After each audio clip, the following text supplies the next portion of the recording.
Estamos haciendo estas meditaciones sobre la Virgen María, llevamos ya mucho tiempo en ellas, y la contemplamos, la queremos contemplar siempre como, ante todo, como modelo. Creo que esto es lo más importante, verla como un modelo a imitar.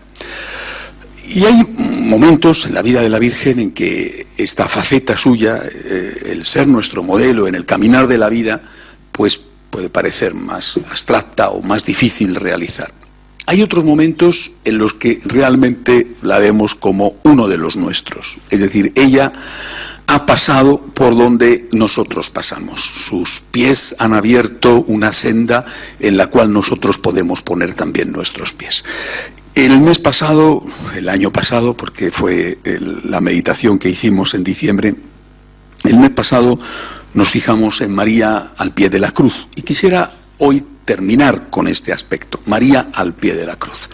Dedicaremos, si Dios quiere, ya la meditación del mes que viene a la Virgen, pero contemplándola como madre del resucitado. Pero hoy todavía, seguramente aún podríamos seguir mucho más, pero al menos un día más, una meditación más sobre este María al pie de la cruz.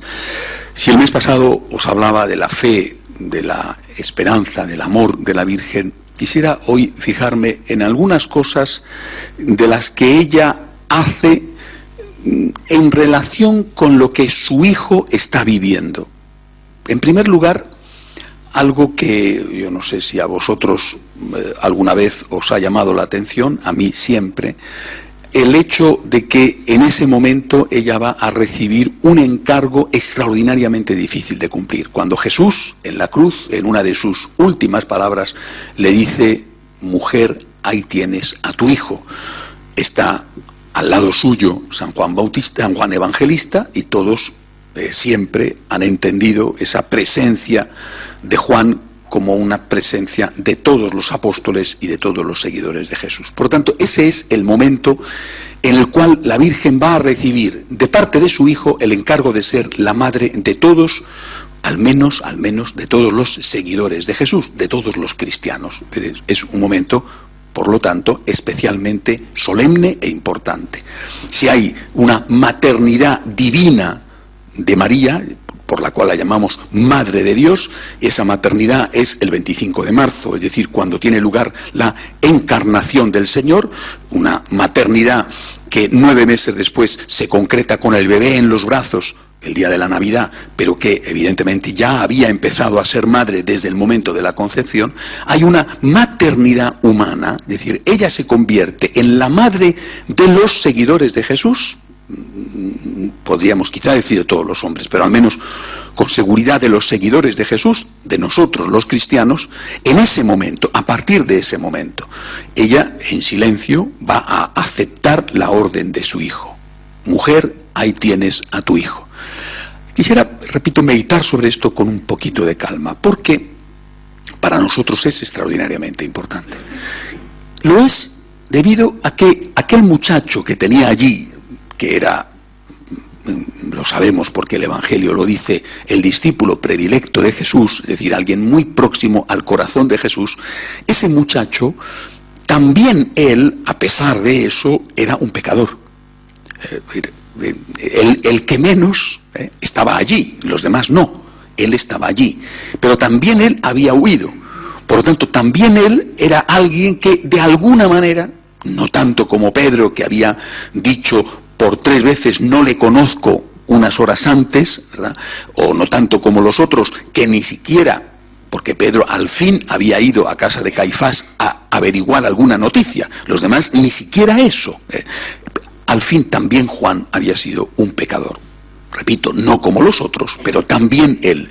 Por eso, esta maternidad no es la maternidad de los buenos, sino es la maternidad de todos. La Iglesia, es decir, el pueblo de Dios, pasados los tiempos, cuando poco a poco se fue elaborando con más profundidad una teología mariana, tanto los grandes pensadores como la gente sencilla, reflejó esta percepción de la maternidad humana, de que María es madre de los hombres, en advocaciones como las que recitamos en las letanías, por ejemplo, refugio de pecadores, consuelo de afligidos, abogada de los cristianos, no dice refugio de los santos. También la diremos reina de los mártires, también la diremos reina de los confesores, por supuesto que sí, ¿cómo no?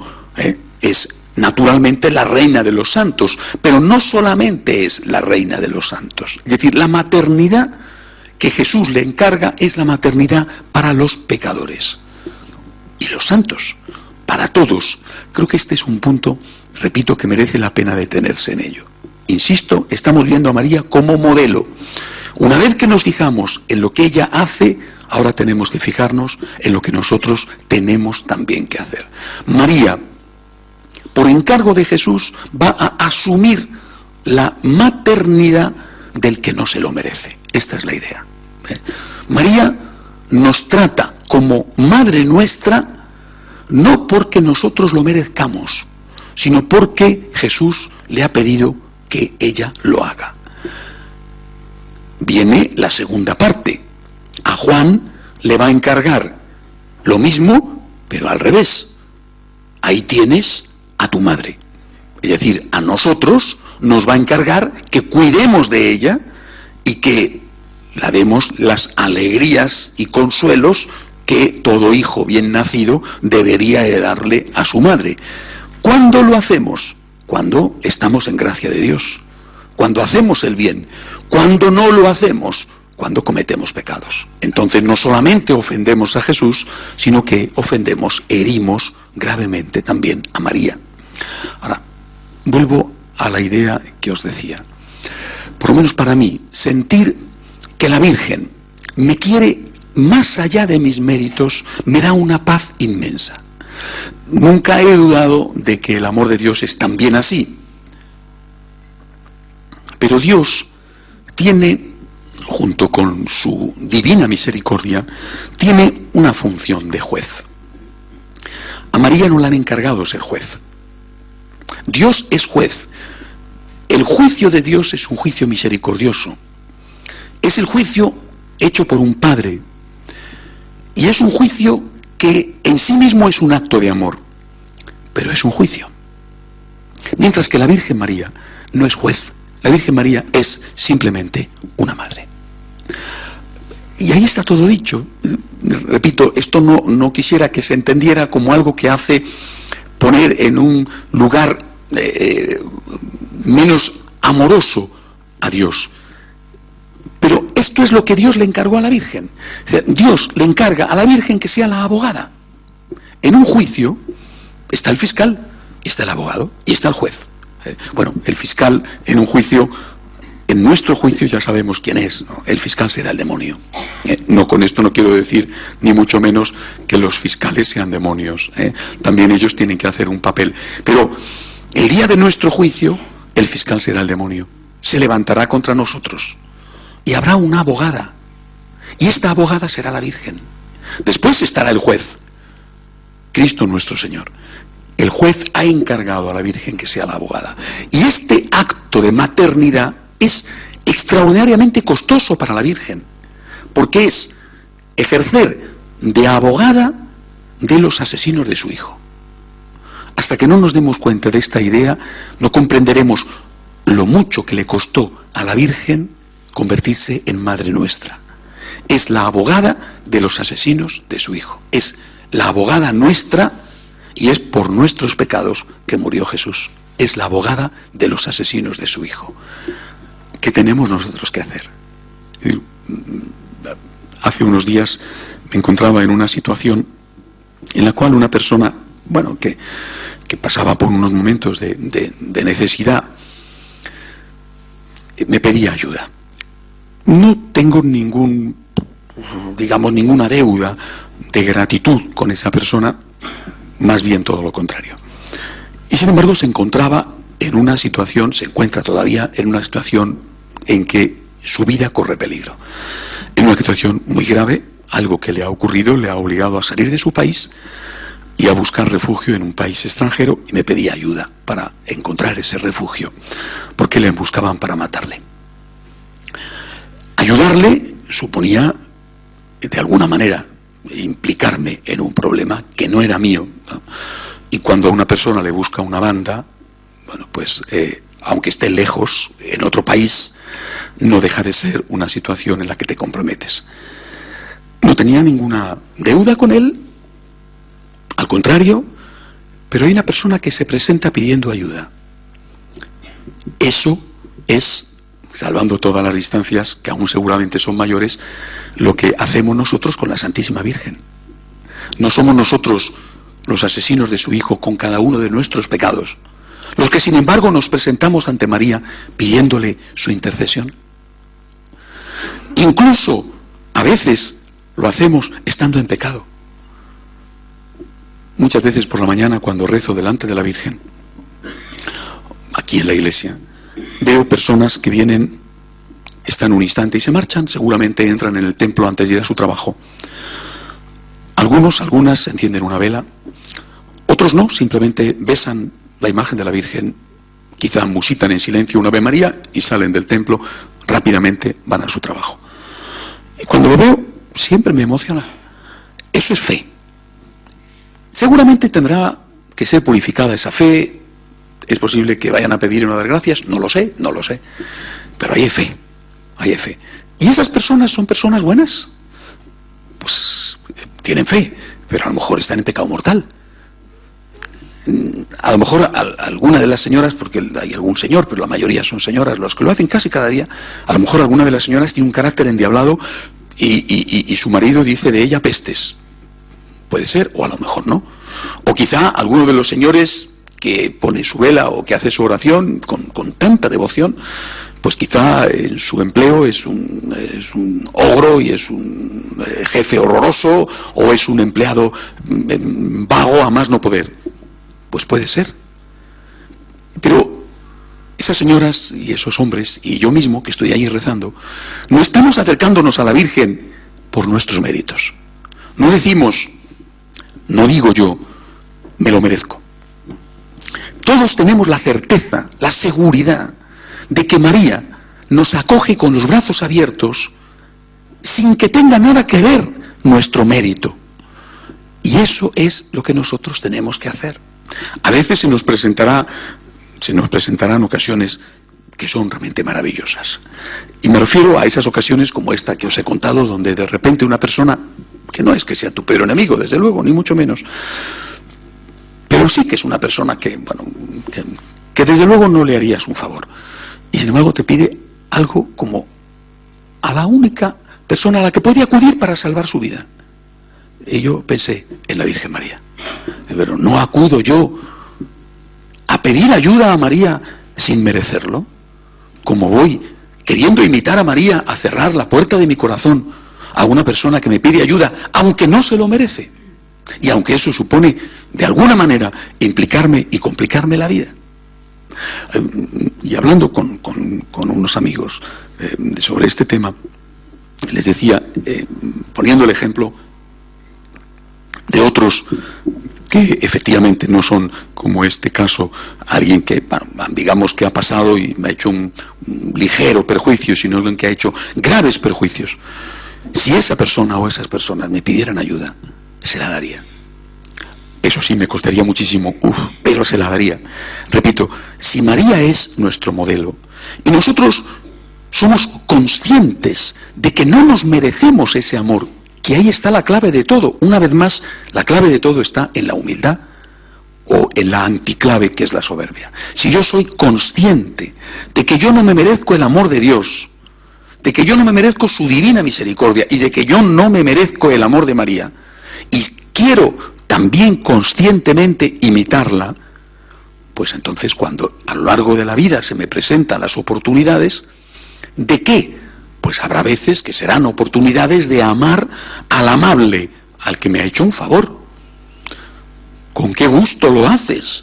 Pero a veces las oportunidades son de amar al que no es amable, es decir, aquel que no solo no te ha hecho un favor, sino que incluso te ha hecho daño. Piensa en María y piensa en ti. ¿Qué sucedería si yo ante esta circunstancia hubiera dicho que no? Y probablemente a lo mejor esa persona muy probablemente hubiera sido asesinada. Probablemente se lo merecería, no lo sé. yo no podría haberme presentado nunca más ante la imagen de la Virgen a pedirle ayuda. Nunca más. Porque no tendría vergüenza para mirarla a los ojos y decirle, ayúdame. Diría, ¿cómo voy a pedirte ayuda si una persona me ha pedido ayuda y yo no la he ayudado, pudiendo hacerlo, aunque fuera, repito, con un trámite de complicación de vida? Por eso, insisto una vez más, María en todo es un modelo. Y cuando tú la ves al pie de la cruz, cargando con la tarea de cuidar de los asesinos de su hijo, dices, bendito sea Dios. Pero ¿cómo le puedo mandar eso? Pero si eso es lo peor que se le puede pedir a una madre. Cuida a los que me matan. Pero ¿cómo puedes pedirle eso? Bueno, pues eso le pidió. El Dios que muere diciendo, Padre, perdónales que no saben lo que hacen, es decir, el Dios que se transforma en el abogado defensor de los que le matan, le pide a su madre que esté a su altura y que se convierta ella en la abogada defensora de los que le matan a él. Y nosotros tenemos que hacer lo mismo, pidiéndole a Dios, naturalmente, la fuerza para hacerlo. Si pasamos rápidamente a otro momento en ese instante, escuchamos otra voz de Jesús. No voy a desgranar las 7 palabras de Cristo en la cruz, ¿no? Pero otra voz en la que estoy seguro de que la Virgen intervino como respuesta a esa voz. No va dirigida a ella, pero ella estaba allí. Me refiero a la palabra de Jesús cuando dice, tengo sed. Tengo sed. Y era una expresión de una necesidad física, ¿no? Sabéis que cuando una persona pierde sangre, su sed es enorme, ¿no? Estaba prácticamente desangrado. Tenía que tener una sed intensísima. Bueno, era una necesidad física, pero era una necesidad también espiritual y moral. Estoy solo. Él estaba ya en la recta final hacia abajo.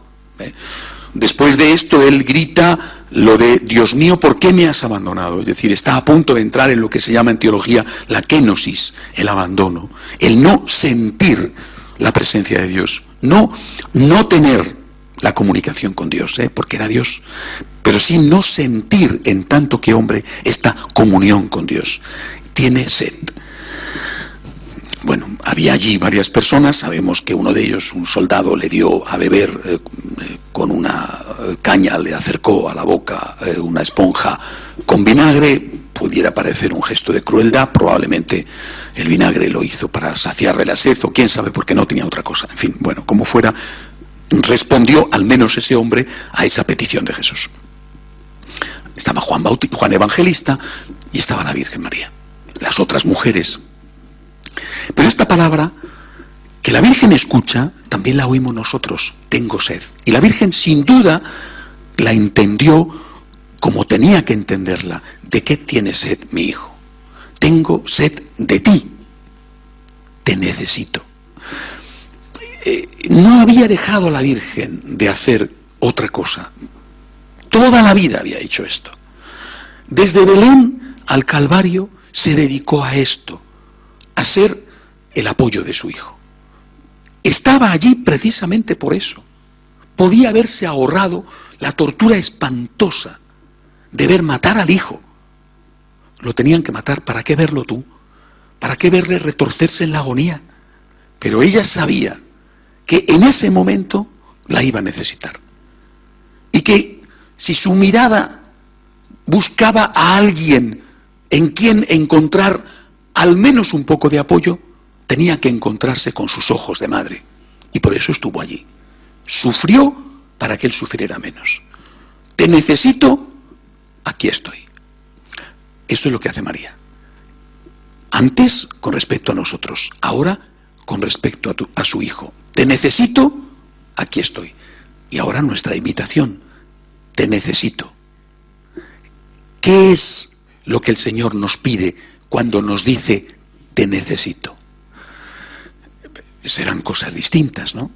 Pero por ejemplo, y es algo que siento con una enorme fuerza, que el Señor me dice, te necesito en el sagrario. Te necesito haciendo oración. antes incluso que necesitar tu tiempo para trabajar o para hacer cosas por mí, en la evangelización o en los pobres, te necesito al pie del sagrario y haciendo oración. Te necesito. Y esta voz tenemos que escucharla todos. No podemos, al menos en nuestra espiritualidad, de imitación de María, acercarnos a Dios como nos acercamos a alguien que solo da. Porque si bien Dios es el omnipotente, también necesita. Y esta expresión suya al pie de la cruz, en la cruz, lo está manifestando. Necesito ayuda. Te necesito. Mi madre respondió, aquí está. Cuando la necesitaba siempre estuvo. Yo te necesito a ti. Si esto lo tuviéramos en cuenta, por ejemplo, nuestra forma de acercarnos y nuestra motivación para acercarnos a la Eucaristía cambiaría al menos un poco. La Eucaristía es el sacramento que se convierte en la presencia real de Jesús, consoladora y fortalecedora. En la Eucaristía encontramos consuelo y fuerza. Esto es lo que Jesús nos da en la Eucaristía. Lo que sabemos que podemos encontrar siempre. Venid a mí los que estáis cansados y agobiados, que yo os aliviaré. Pero Él, en la Eucaristía, es el mendigo de amor que está pidiendo ayuda. Él, en la Eucaristía, es el crucificado que está gritando, tengo sed, te necesito. Si uno ve solo la primera perspectiva, ¿qué hace? Pues acude a la Eucaristía, no solo me refiero a la Eucaristía dominical como precepto, sino a la Eucaristía diaria o a hacer un rato de oración ante el sagrario, desde la perspectiva personal. Tengo un problema, estoy angustiado, yo sé dónde tengo que ir para encontrar fuerzas y voy. Y voy, por lo tanto, de vez en cuando. Quizá hay semanas que voy varias veces y a lo mejor pasa mucho tiempo en que solo voy a misa el domingo. Quizá hay temporadas en que hago una visita al sagrario porque estoy angustiado y sé que allí encuentro consuelo, y a lo mejor hay otras veces en que durante largas temporadas no entro en el templo más que para la misa dominical. Evidentemente, esto es la perspectiva personal. Pero cuando uno tiene en cuenta que hay alguien que está pidiendo ayuda y que está diciendo, tengo sed de ti, ven a verme, por favor. Ven a estar conmigo, por favor. Esto cambia.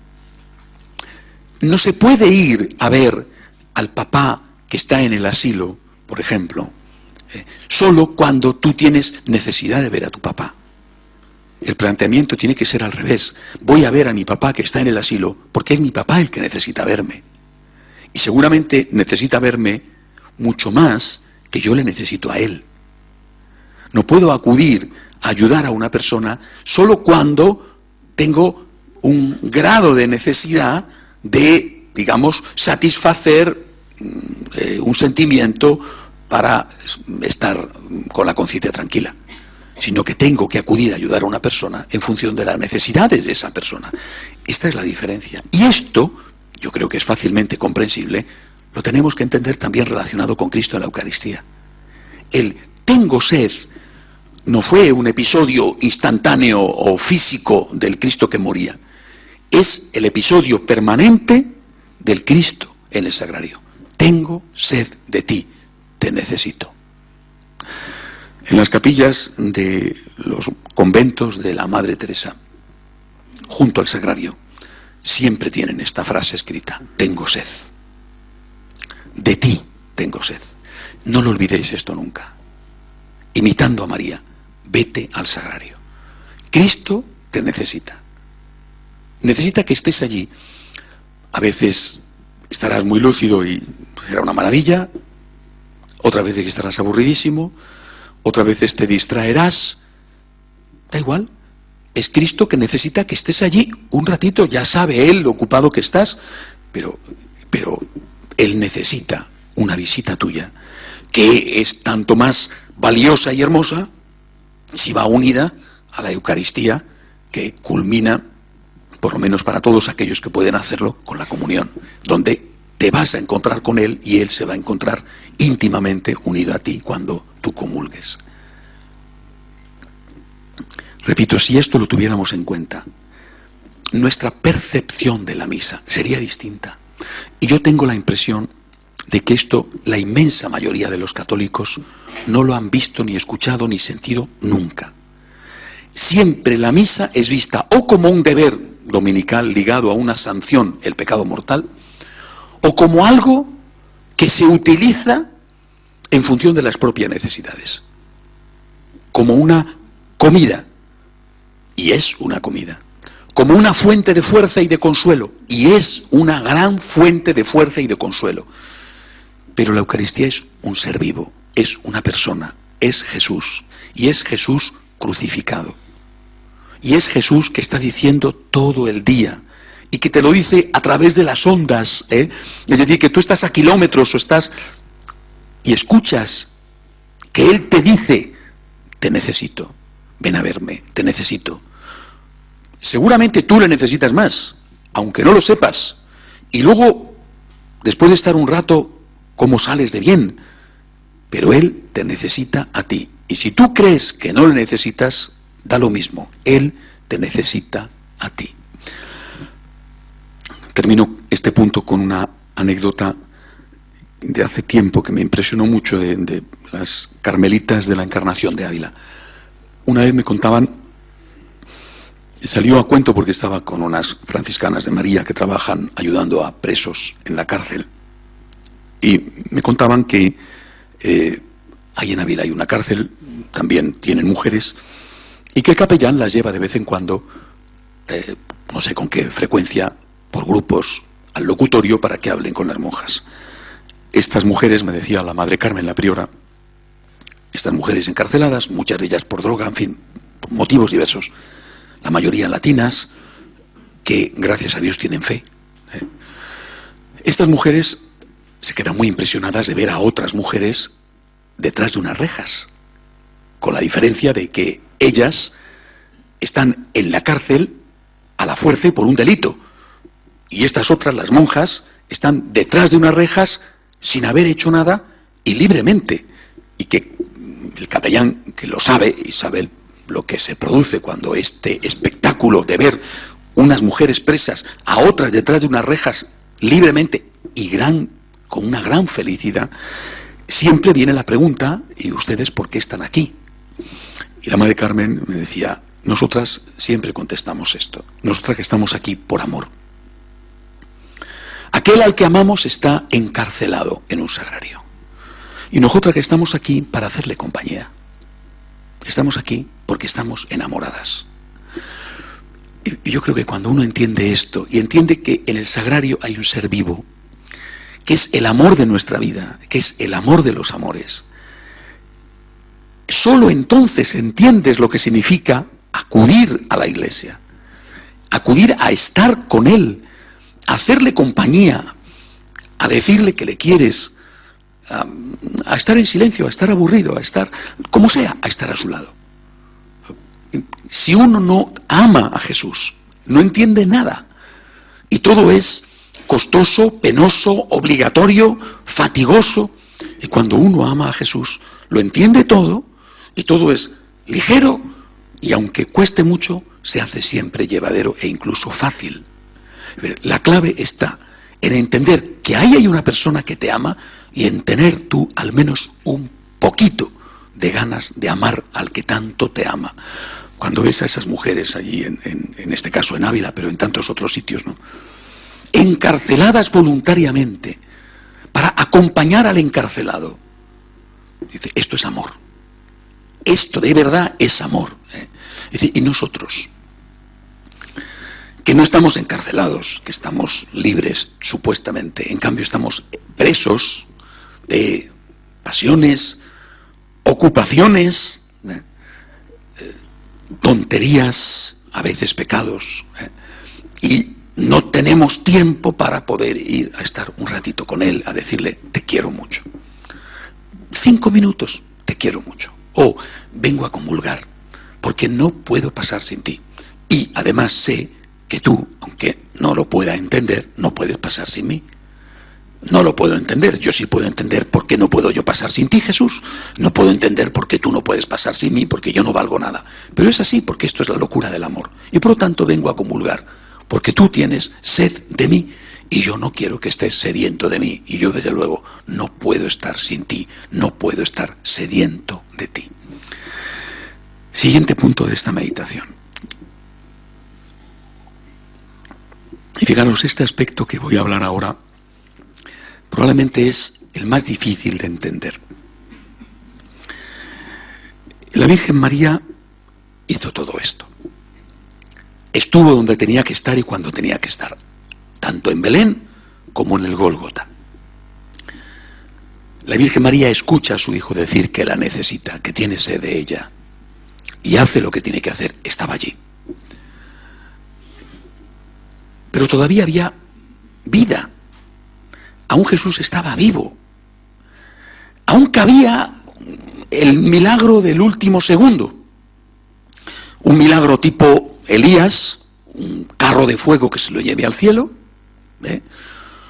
o un milagro que en el último instante viene el arcángel San Miguel con la espada y le libra de aquella caterva de malvados. Pero no ocurrió. Aquella tarde no ocurrió ningún milagro. De los que podíamos ver, ocurrió el gran milagro de la muerte de Jesús, muerte redentora. Pero Jesús murió. Y se murió. Y a veces, muchas veces me he encontrado con personas que ante esto se han derrumbado. Me refiero, que han estado confiando y creyendo que en el último instante ocurriría el milagro. Y no ha ocurrido. Y entonces se han rebelado contra Dios. Y le han acusado de no cumplir sus promesas. Porque habían tenido fe. Fe en que Él podía decidir salvar a esa persona. Y no la ha salvado. Es decir, no ha ocurrido el milagro, por ejemplo, de evitar su muerte. Y se han derrumbado y han perdido la fe. Conozco al menos un caso, un muchacho en que le sucedió esto. Y tú ves a María que llega a ese instante en el cual su hijo se muere. Pero no es que parece que se muere, es que se muere. Es que se ha acabado todo. Es que está de verdad muerto. Y hay que mirar en ese momento qué es lo que hace la Virgen. Yo creo que hay que mirarlo de todos los momentos de ella, todos aprovechables como un referente para nuestra vida. Yo creo que ese es el sublime, el más de todos. ¿Qué hace la Virgen en ese momento? Lo que hace la Virgen en ese momento es seguir cuidando de su hijo. De un cadáver. Seguir cuidando de un cadáver. Ese cadáver seguía siendo su hijo. Es decir, ella no se rinde. Ella no tira la toalla. Ella no dice, hasta aquí he llegado. Ya no hay nada más que hacer. Ya está todo perdido. Ella sigue luchando. Y es la única que sigue luchando. Cuando viernes por la tarde, cuando el domingo por la mañana, es decir, según nuestros cálculos, un día y medio después, ¿no? y según la forma de contar el tiempo de los judíos, 3 días, al tercer día, cuando resucite, van a estar las mujeres para ayudar, para terminar, digamos, la sepultura de Jesús, que tuvieron que hacer a toda prisa porque se ponía el sol el viernes por la tarde y había que enterrarle rápidamente porque ya entraba el sábado judío y ya no podían trabajar, ni siquiera caminar. Ahí van Magdalena y las otras y se encuentran el sepulcro vacío. María no. María sabía que había resucitado. Y probablemente tuvo lugar una aparición de Jesús a la Virgen, simplemente no para decirle, ves que he resucitado, sino para darse el gusto recíproco de darse un abrazo. Así lo dijo también Juan Pablo II en una ocasión. En cualquier caso, no sabemos si esa aparición del resucitado a la Virgen tuvo lugar o no antes de la aparición a la Magdalena. En todo caso, la Virgen María, repito, estaba segura de la resurrección de su hijo, pero es que había estado trabajando. ¿Y por qué os digo esto? Porque la muerte no es el final. Y si la muerte física no es el final, tampoco es el final la muerte moral. Y ahí es donde creo que tenemos que entender el papel de la Virgen como corredentora. Por eso os digo que es especialmente importante. Nosotros podemos imitar a María corredentora luchando incluso por aquellos que aparentemente no tienen solución. Por supuesto, también por aquellos que han muerto en todos los sentidos. Muertos a la gracia o muertos a la vida. María no deja de luchar. Mi hijo ha muerto, pero esto no está terminado. Aparentemente ya no hay nada que hacer, el enemigo ha vencido. Esto es solo una apariencia. Esta certeza que tiene la Virgen de que ella puede hacer algo, tiene que hacer algo, que no solo ha hecho algo, estar allí al pie de la cruz, ser el consuelo de su hijo, ser el apoyo de su hijo, sino que puede seguir haciendo algo por su hijo, que aunque parece que todo ha terminado, nada ha terminado, que la vida existe aunque la muerte haya cantado victoria. Yo creo que esto es lo que nosotros tenemos que aprender, porque, repito, muchas veces experimento esa sensación de tirar la toalla, como si ya no se pudiera hacer nada más. Y esto no es cierto nunca. Siempre se puede hacer algo más. Por tus seres queridos, estén como estén, tengas la sensación de que eso no tiene remedio, de que lo has intentado una gran cantidad de veces y te has topado con una pared, de que son egoístas, injustos, da lo mismo, da lo mismo. Tú sigue luchando como María. Muchas veces hablamos y ponemos el ejemplo de Santa Mónica, la madre de San Agustín, que es una aplicación de esto, ¿verdad?, a la vida real. Se va a celebrar el año que viene, este año que acabamos de empezar, en el mes de mayo, en Milán, la Jornada Mundial de la Familia. Y en diciembre estuve en la plenaria de familia, porque soy consultor del Pontificio Consejo, y le pedí al cardenal Antonelli, porque bueno, pues estas son siempre conferencias muy elevadas, ¿no? Le pedí al cardenal Antonelli y le dije, de una forma o de otra, en una conferencia, en una homilía, por favor, de una forma o de otra, que alguien hable de Santa Mónica, porque aquello tuvo lugar aquí, o tuvo lugar allí, en Milán, cuando San Ambrosio, el obispo de la ciudad, le dice a esa madre, no se puede perder el hijo de tantas lágrimas, sigue rezando. Y Santa Mónica, que ya lo daba todo por perdido, porque San Agustín no era un manso cordero, ¿eh? Él lo va a contar después en sus confesiones. Santa Mónica siguió rezando, siguió luchando, siguió ofreciendo, siguió diciendo a Dios, por ti Jesús, te lo ofrezco por mi hijo. ¿Qué le ofrecía? Yo no sé si en ese momento ella estaba viuda ya o no. Ella había tenido un mal matrimonio. Su marido había sido un pagano, es decir, no era católico, ella sí, por eso San Agustín no se había bautizado y le había dado muy mala vida. No era una novedad, ni antes, ni entonces, ni ahora, en fin, no era la única, ni la primera, ni la última, ¿no? Y ya había tenido una vida dura, y había seguido a su hijo para estar al lado de su hijo y evitar que se descarriara del todo. No era fácil para ella la vida. Y le ofrecía a Dios pues las cruces que tenía. No sé si además añadía extras, es posible, pero le ofrecía las cruces que tenía.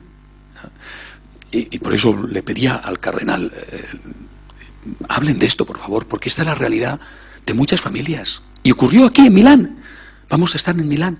Si no se habla de esto, que es tan importante para muchas familias, vamos a hablar de entelequias abstractas y no hablamos de algo que a tantas madres y a tantos padres les está sosteniendo en su lucha diaria para no rendirse, para no tirar nunca la toalla.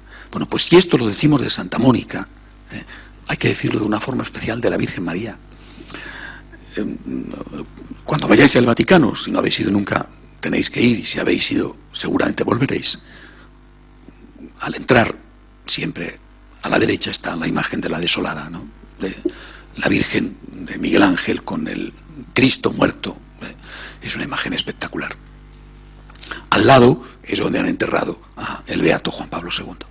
Es decir, en la capilla de al lado está enterrado el Papa, ¿no?, el Papa Juan Pablo II. Cuando tú ves a la Virgen en esa espectacular escultura de Miguel Ángel, tú ves que con una mano sostiene al Hijo y con la otra mano está haciendo una pregunta. Esto solo lo podía hacer un genio como Miguel Ángel, que hace de la piedra algo vivo, ¿no? Está haciendo una pregunta. Siempre las manos de la Virgen son enormemente gráficas. En todas las apariciones, fijaros siempre en las manos de la Virgen, porque las manos de la Virgen en todas las apariciones están dando el mensaje. A veces se aparece con las manos rezando, otras veces aparece con las manos abiertas. Pienso, por ejemplo, en la medalla milagrosa, ¿no? Las manos están dándote el mensaje. En esta ocasión no es una aparición, es una escultura, pero hay una mano que pregunta, pero hay una mano que sostiene. Una mano sostiene el cuerpo. Sus rodillas se han convertido en un trono. En esas rodillas se subió tantas veces el pequeño Jesús. Ahora en esas rodillas está el Hijo muerto. La Virgen sigue luchando. La Virgen no se ha rendido. Pregunta, pero sostiene. Su Hijo también en la cruz pregunta: Dios mío, ¿por qué me has abandonado? Pero no se baja de la cruz. Es decir, nosotros hay veces que no entendemos y preguntamos, pero tenemos que seguir. Y tenemos que saber dar valor a esa situación, a ese dolor, a ese problema, que sin esa perspectiva de utilidad seguramente podría destruirnos. Os lo he dicho otras veces ya, lo vuelvo a repetir. Asumid esto como una de las claves fundamentales de vuestra vida. Tengo un problema, tengo un tesoro. No, tengo un problema, soy un desgraciado. No, tengo un problema, soy una persona normal. Todo el mundo tiene problemas, tengo un problema, soy normal. El otro tiene otro, el otro tiene otro. A mí me parece que el mío es muy duro porque lo tengo yo, pero hay que ver el que tiene el otro y el que tiene el otro. Tengo un problema, pero yo con ese problema puedo hacer algo. No me voy a rendir. Yo puedo sacarle un partido a este problema. Tengo un problema, tengo un tesoro. Esto fue lo que hizo la Virgen. Ella no dijo, ya está muerto, ya no hay nada que hacer, podemos tirar la toalla, me entrego a la desesperación. No, ella dijo, mi hijo sigue estando vivo, mi hijo me necesita, y por tanto yo lo que voy a hacer es ofrecerle al Señor mi dolor por mi hijo. Evidentemente el Señor es Dios, la necesidad que tiene el Señor de nosotros es a ese nivel que he comentado. Misteriosamente nos necesita, lo expresa en la cruz, tengo sed. Pero desde luego quien nos necesita, y muchísimo, son los nuestros. Tengo un problema, tengo un tesoro. ¿Cuántas veces decís que os habéis cansado ya de hablar, de decir las cosas, de sermonear, y que no ha servido para nada? Yo creo que sí que sirve, pero realmente muchas veces te da la sensación de que no sirve para nada. A veces incluso os puede dar la impresión de que no sirve para nada ni siquiera el buen ejemplo, porque lo habéis intentado dar, y que tampoco ha servido para nada esfuerzos, sacrificios como los que habéis hecho para llevarles a un buen colegio de religiosos, de monjas. Y te da la sensación, nos da la sensación de que tanto esfuerzo, tanto empeño no ha obtenido el resultado. Pero hay que preguntarse, además de la palabra, además del ejemplo, además del dinero que has gastado para que estén en un colegio donde puedan enseñarles religión, por ejemplo, ¿has rezado? Y dices, sí, porque seguramente es así. ¿Has ofrecido? Y ahí la mayoría tenéis que reconocer que no. ¿Has ofrecido? ¿Has ofrecido? Es decir, cuando has tenido un problema, ¿se lo has ofrecido a Dios por tu hijo? ¿Se lo has ofrecido a Dios por tu marido, o por tu esposa, o por tu amigo, por esa persona, por esa situación, por tu patria? ¿Has ofrecido? Si esto no lo hemos hecho, primero no nos hemos comportado delante de un problema como una persona de fe. Es decir, hemos perdido de vista el valor corredentor de nuestro sufrimiento. Y luego, es que muy probablemente esos problemas los hemos vivido experimentándolos como problemas y no como oportunidades, no como tesoros. Tengo un problema, tengo un tesoro. Con este problema yo puedo ayudar a una persona. Y puedo ayudarle quizá más que si diera una limosna. Seguramente muchísimo más que si le diera un consejo. Yo no sé cuándo actuará. No sé cuándo esa persona se acogerá a la gracia de Dios que le rodea y le está incitando continuamente a que haga el bien. No lo sé, yo no lo sé. A mí no me toca conocer los tiempos. Repito, la Virgen ve al hijo muerto y sigue luchando. No hay solución. Esto no tiene remedio. Pues yo no lo sé, pero yo voy a seguir. Y son tantos casos, tantos los que vemos de conversiones inexplicables. ¿Por qué en ese momento? Hay una web que se está especializando, aparte de dar noticias de la Iglesia, se está especializando en prácticamente cada día poner una o dos conversiones. Y son realmente conversiones muy impresionantes. La mayor parte de las veces de gente que procede de lo peor. Por ejemplo, abortistas, gente que ha hecho cultos satánicos. Bueno, ¿por qué en ese momento esa persona ha dado ese paso? ¿Por qué? Yo no lo sé. Pero yo creo que puedo colaborar con Dios. No soy yo, por supuesto, el que va a lograr que esa persona que había estado cerrada a la gracia, en un momento dado la puerta se le abra. Yo no soy, pero yo puedo colaborar. Esa gota de agua que el sacerdote pone en el cáliz y que representa la colaboración del hombre para la redención. Es Cristo el Redentor, pero Él ha querido asociarnos a la obra de la redención. San Pablo dirá: completo en mi carne lo que falta para el sacrificio de Cristo, para la redención de Cristo. Es decir, yo puedo colaborar. Mi sufrimiento es útil. Y visto desde esta perspectiva, se entiende también la ascética. Se entiende también que haya personas que digan, además de la cruz de cada día, la que sea, ¿verdad? Que hay días y días, ¿no? Bueno, hay temporadas y temporadas. Pero además de la cruz de cada día, añado extra. Pues lo que sea, ¿no? Ojalá que el añadido extra además sea beneficioso para el cuerpo. Dejad de fumar, por ejemplo, u otras cosas. Bueno, da igual, lo que sea. Pero sobre todo, sacar partido a lo que tenemos. Veis a María al pie de la cruz, con el hijo muerto. Veis a María que tiene el cadáver de su hijo en los brazos, que le sostiene en las rodillas, que con una mano le pregunta a Dios por qué, pero con la otra mano no suelta al hijo. Y eso es lo que nosotros tenemos que hacer. ¿Tenemos un problema? Tengo un tesoro. ¿No tenéis un hijo por el que rezar? ¿No tenéis un amigo por el que ofrecer? ¿O quizá vosotros mismos no necesitáis ayuda? Tengo un problema, tengo un tesoro. No os rindáis nunca. Ni siquiera la muerte no del otro, sino la nuestra es el final. Es decir, no solo la muerte del otro no es el final. Y puedo y debo seguir ofreciendo mis esfuerzos y mis sacrificios y mis oraciones por el otro, porque existe el purgatorio. Sino que mi muerte no será el final. Es decir, también cuando muera, si Dios tiene a bien concederme el regalo de su misericordia y llevarme, seguramente previo paso, por el purgatorio al cielo, también podré seguir intercediendo y ayudando, acogiéndome a la misericordia de Dios para desviar los rayos de su misericordia hacia esas personas que necesitan ayuda. Yo creo que María, y con esto quiero terminar esta meditación de María al pie de la cruz, ¿verdad? María para mí se presenta siempre como el modelo de aquella que no se rinde nunca. Pase lo que pase, tú no te rindas. Aprovecha las circunstancias.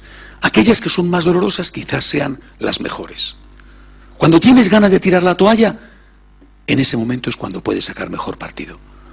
Piensa, ¿quién me necesita en este momento? Piensa en Jesús, que te está diciendo, tengo sed. Piensa en esa persona que te está pidiendo ayuda, aunque quizá no se lo merece, pero tú también pides ayuda sin merecerlo. Y piensa que con tu sufrimiento, con tus problemas, puedes estar haciendo lo mejor que puedes hacer, más que todos los sermones, incluso más que hasta los mejores testimonios que puedas dar. Acojámonos a la mano de María, intentemos nosotros parecernos, aunque sea solo un poquito, a ella.